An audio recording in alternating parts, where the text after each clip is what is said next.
educación y desarrollo.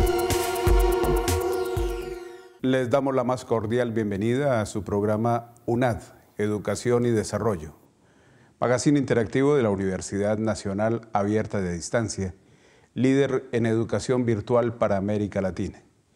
Este programa se transmite a través de la señal institucional, el canal Zoom Universitario y, por supuesto, el canal UNAD.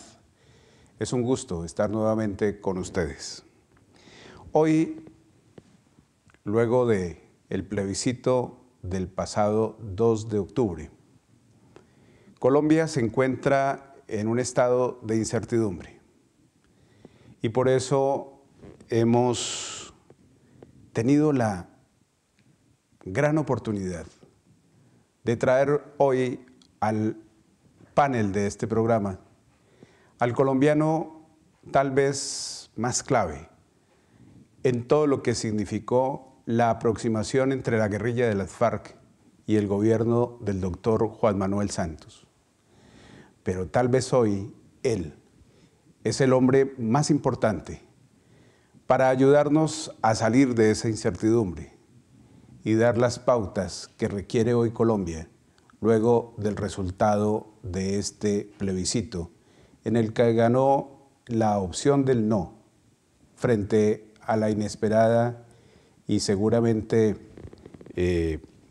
valiosa condición de hacer un alto en el camino. Doctor Henry Acosta Patiño, bienvenido a la UNAD.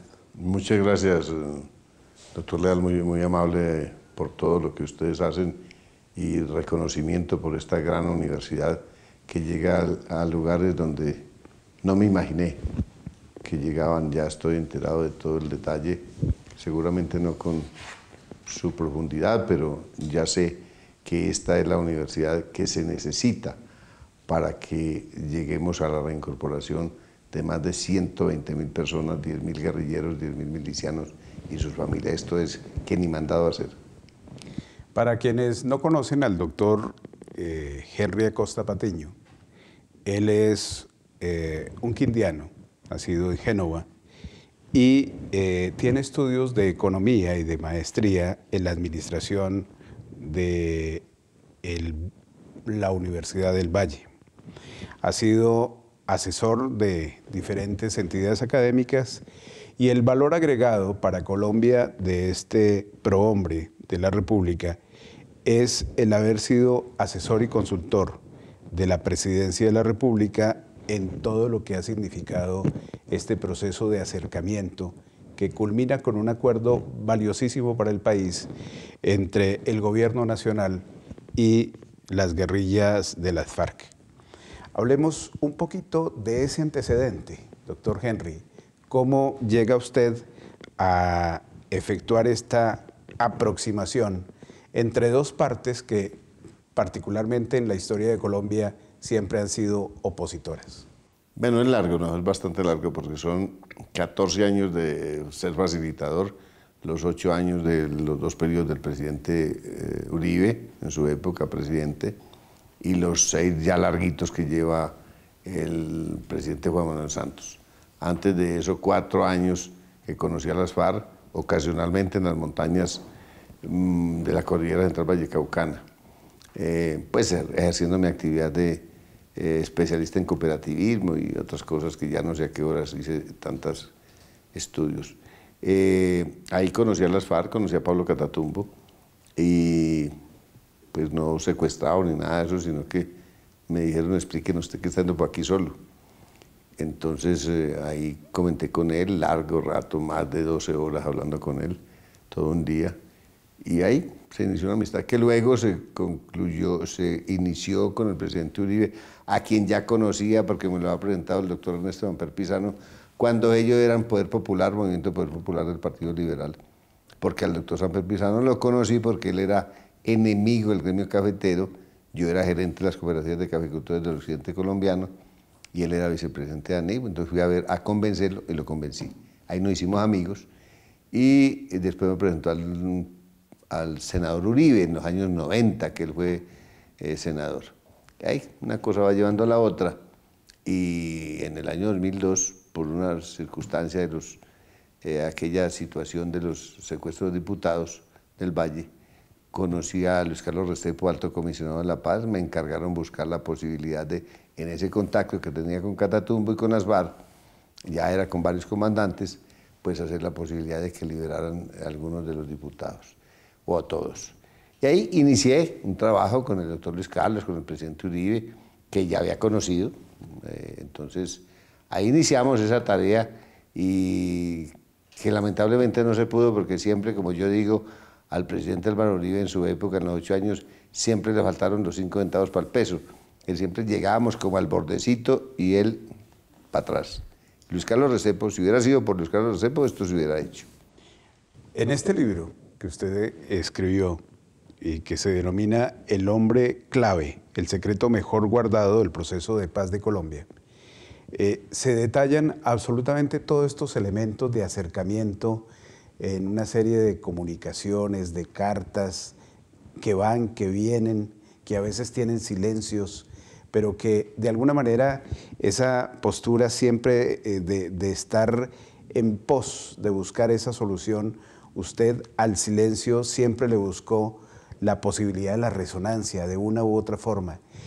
Estos elementos que están aquí planteados, ¿sí?, demarcan para los colombianos, y yo sugiero muchísimo que ojalá lean este libro, cómo las voluntades están siempre puestas al servicio de la búsqueda de la paz en Colombia, pero hay ciertas circunstancias y ciertos momentos que han hecho que esa voluntad se diluya, se pierda en el tiempo. Aparentemente lo que sucedió el domingo tiene también una serie de explicaciones que a nosotros nos gustaría compartir con los televidentes y con los colombianos en torno a ese hecho donde todos teníamos esa idea de que íbamos a dar un paso adelante hacia la paz, pero en algún momento ese paso no se dio. ¿Qué pasó allí en esa mirada histórica que usted hace de este proceso? Bueno, he estado tratando de mirar qué fue lo que pasó. Todo proceso científico, social, político es un proceso de ensayo y error. Eso, uno no construye nada en el primer intento, hay que hacer un proceso de ensayo y error. Y ustedes aquí que tienen tanta escuela científica saben que hay que ir haciendo poco a poco. ¿Qué pasó? En mi opinión, ¿qué pasó? Que le ganó la inmediatez política de unos y otros a la necesidad patriótica de lograr la paz. Aquí el no es propiedad del Centro Democrático. Al no le contribuyó enormemente las iglesias cristianas. Yo diría que ahí ¿qué pasó? En una posición pues, respetable, pero absurda. Históricamente yo estoy acostumbrado a ponerle las cosas las palabras que son. Resolvieron que la posición de género que se manifestaba en el acuerdo final era más importante que la paz de la patria. Entonces ahora los cristianos recibieron orden, instrucción, de que si no votaban no, pues entonces los esperaba el infierno. Eso sí, porque tengo muchos conocidos allí. Luego algunos afros del Chocó y de la costa pacífica también me lo han manifestado, votaron no. Algunos indígenas, no del Cauca, pero sí de otras regiones, votaron no. Es decir, aquí es ese afán de resolver unas cosas puntuales, inmediatas, que se hubieran podido resolver en otras instancias, lo vincularon a la necesidad de que esta patria saliera de esta noche adolorida de más de 52 años. Ese es en resumen mi opinión. Ese punto nos gustaría irlo desagregando un poco más, porque hay unos fenómenos que personas como usted seguramente ayudarán a interpretar. Fenómenos, por ejemplo, como la abstención, fenómenos como la polaridad que hoy existe en Colombia, indudablemente ese fenómeno transversal, no solamente de la violencia armada, sino de la violencia intrafamiliar que nos acompaña permanentemente. Después de unos mensajes institucionales, volveremos a este interesante diálogo con el doctor Henry Acosta Patiño. Ya regresamos. Con una plataforma accesible las 24 horas y una metodología interactiva, UNAD English te da todas las herramientas para conquistar el mundo. Pregunta por nuestra oferta. Llámanos al 344-3700, extensión 1647 o escríbenos a unad.english@unad.edu.co. Ingresa a estudios.unad.edu.co/unad-al-medio English.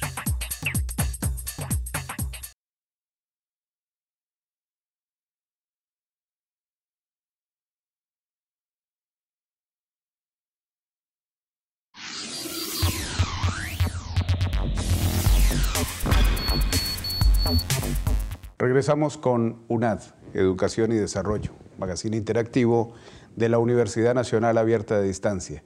No olvide escribirnos sus opiniones a la cuenta de Twitter @universidadunad o a nuestra cuenta de correo institucional educacion.desarrollo@unad.edu.co. Bien, aquí hay un tema que quedó en punta, doctor Henry, y es el que tiene que ver con la abstención del pueblo colombiano siempre que es convocado a participar en las urnas. ¿Cómo lee usted ese fenómeno? Siempre ha sido así, ¿no? Siempre ha sido así. Es decir, aquí las elecciones son legales pero ilegítimas. ¿Por qué? ¿Cuándo es legítima? Cuando alguien resulta electo con más del 50%, el 51%. Ahí es legítima. Es legal, alguien resulta electo. Presidentes han habido con el 35%, con el 39%, con el 30%, resultan electos legalmente.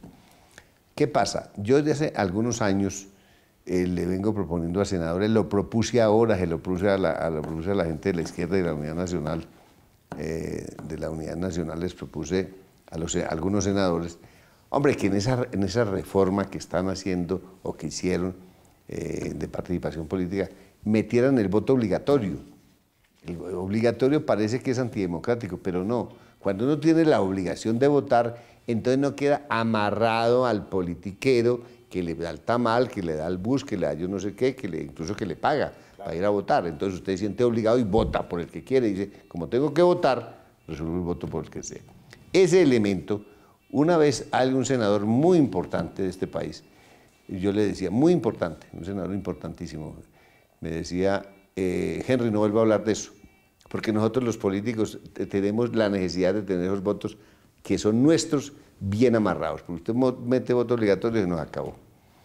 Ese es el resumen de la situación. Hay un tema, doctor Henry, que a nosotros, particularmente en la UNAD, nos preocupa muchísimo, y es, de alguna manera, la exclusión educativa histórica en nuestro país.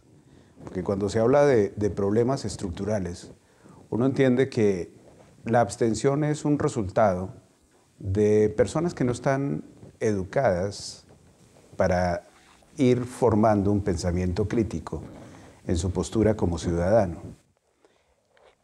Desafortunadamente en Colombia la educación tiene un saldo en rojo con la sociedad, y realmente en ese elemento de análisis de la abstención uno podría decir también que la gente no participa porque no tiene claro el valor del voto, el valor de la participación, y eso no ha sido influenciado desde que los niños ingresan a la escuela, desde que la estructura educativa en este país genera más desesperanza que otra cosa, no genera una convicción social suficiente para entender el valor de ese voto. Entendemos que ese fenómeno está ligado a ausencias permanentes de Estado. En este programa nos gusta decir que el Estado no ha estado, porque realmente creemos que la educación tiene que hacer un alto en el camino también, como lo debe hacer la sociedad colombiana hoy, para redireccionarse y para darle mejores oportunidades de formación a los niños que van a ser, cuando adultos, los que, en el caso de llegar nosotros a concretar este proyecto hacia la paz, la van a liderar. Entonces, esa postura, ¿cómo la lee usted en este momento cuando estamos también frente a otro fenómeno? Y es el fenómeno de un antagonismo que se expresa en violencia verbal a través de las redes entre quienes hacen el sí y hacen el no. ¿Cómo leer eso en esta coyuntura donde todos tenemos que llamar a la reconciliación? Sí, es cierto lo de la falta de educación. incluso no la educación meramente formal, sino también la educación en la casa, de la vida cotidiana.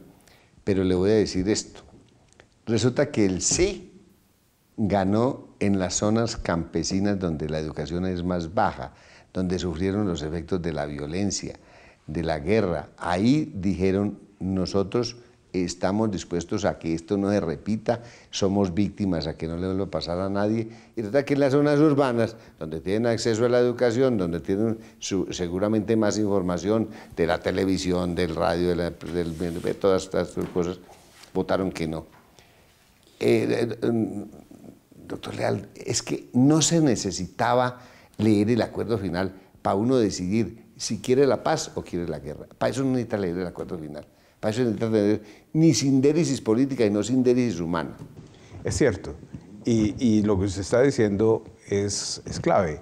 El punto es que en estos municipios pequeños que realmente vivieron el fragor de la guerra, de la destrucción, de la violencia, esa votación pues llama muchísimo la atención porque indudablemente allí se dijo sí, queremos la paz. Pero en ciertos departamentos, en ciertas áreas, la gente dijo no. Y el inesperado resultado, hoy estamos en una crisis social del país, crisis diría que puede atentar inclusive contra la gobernabilidad si no es bien manejada. ¿Qué viene hacia adelante? ¿Qué percibe usted? Que seguramente será como lo ha sido hasta ahora, uno de los garantes de esas conversaciones entre aquellos polos opuestos de la divergencia histórica de este país. Sí, estoy en eso de la manera sigilosa, como siempre he hecho mi trabajo, pero siempre es más fácil construir que reconstruir. Entonces, cuando se empezó esto hace 14 años, estábamos construyendo. Ahora hay que empezar a reconstruir. Hay unos hechos puntuales. Primero, el acuerdo final fue firmado por las dos partes, con garantes 17 jefes de Estado, secretario general de las Naciones Unidas, y para qué les sigo diciendo que ustedes lo vieron todo en televisión, lo vio el mundo entero. Fue entregado en Naciones Unidas, fue entregado al presidente Obama. Es decir, todo esto tiene unos garantes. Y voy a decir algo que no es muy conocido. El acuerdo final firmado el 26 de septiembre ya está en la Constitución colombiana. Es la cosa más increíble. Este país se mueve de una manera macondiana, o si fuera macondiana sería hasta bueno. El acuerdo final ya fue elevado a acuerdo especial y ya fue metido en el Protocolo 3 de Roma y vinculado a través del Protocolo 3 de Roma a la Constitución colombiana. Se hizo a través del 6CR en Ginebra, ya lo hicieron los asesores de las FARC porque se necesitaba hacer eso. Entonces, o por lo menos elevado a acuerdo especial, seguramente están en el trámite de llevarlo a la Constitución, pero ahí están en ese trámite.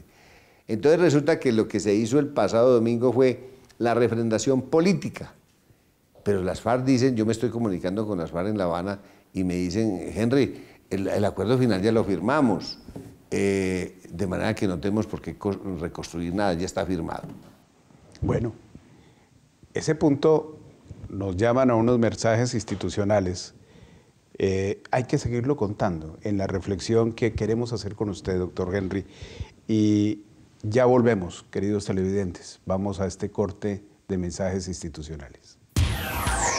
En cualquier parte del mundo, no importa la edad, si eres joven, adulto o adulto mayor, puedes formarte en la UNAD con la mejor tecnología para que desarrolles tu carrera profesional, maestría o doctorado. Ingresa a www.unad.edu.co y matricúlate ya. UNAD, educación para todos con calidad global.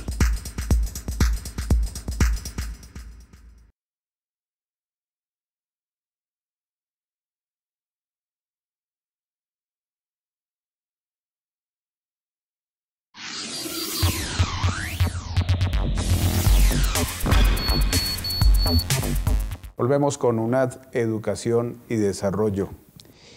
Estamos hablando con el doctor Henry Acosta y nos está contando algo muy particular. Y es que este acuerdo ya está elevado en un escenario como acuerdo especial en los protocolos internacionales. En los resultados del sí y del no, No sé si fue la pregunta que se hizo la que distorsionó el asunto, porque tal vez si le hubieran preguntado al pueblo colombiano si quería la paz, el 100% hubiera dicho que sí, porque después de la refrendación de estos resultados, pues indudablemente cuando le preguntamos a los del sí o a los del no, todos hablan de querer la paz. ¿Qué hay allí? ¿Cómo salir de ese limbo? Pero además, ¿cómo retomando ya este compromiso internacional, recomponemos lo que se tiene que hacer aquí al interior del país? A ver, yo lo primero que recomiendo, ya estoy esperando hablar con el señor presidente de la República y con otras personas de las diferentes partes de esto.